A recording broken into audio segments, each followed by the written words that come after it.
He was strong enough to kill a lion, but not strong enough to control himself. Samson is one of the most fascinating figures in the Bible. A man chosen by God before birth, given extraordinary strength, yet falling again and again into the same weakness. So the question is, was Samson's downfall part of God's plan, or the result of his own weakness? From the beginning, Samson carried a special calling. He was set apart for God and called to live with discipline and obedience. But he had a pattern. He kept moving closer to the very things God warned him about, believing his strength would always save him. And that was his real weakness.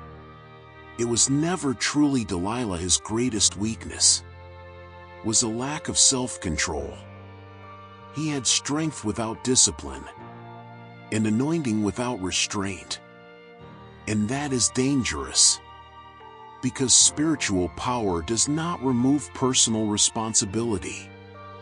Then comes one of the most terrifying lines in his story. He did not know that the Lord had left him.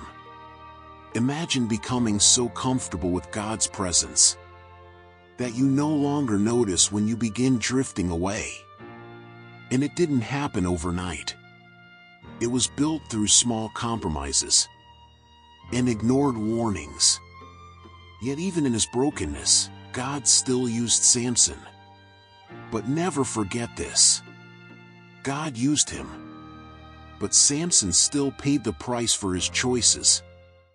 And that makes the lesson personal. You can be gifted and still be destroying yourself quietly. You can appear strong on the outside while collapsing within.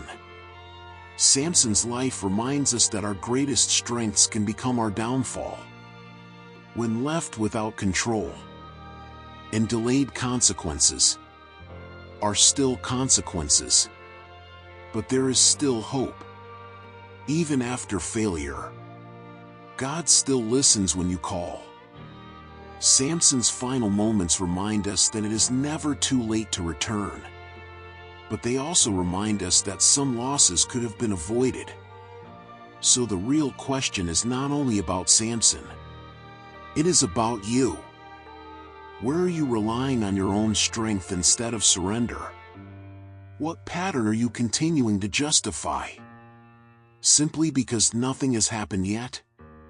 What weakness are you feeding today that may one day cost you everything? Think about that. Be aware. Be disciplined. Stand firm.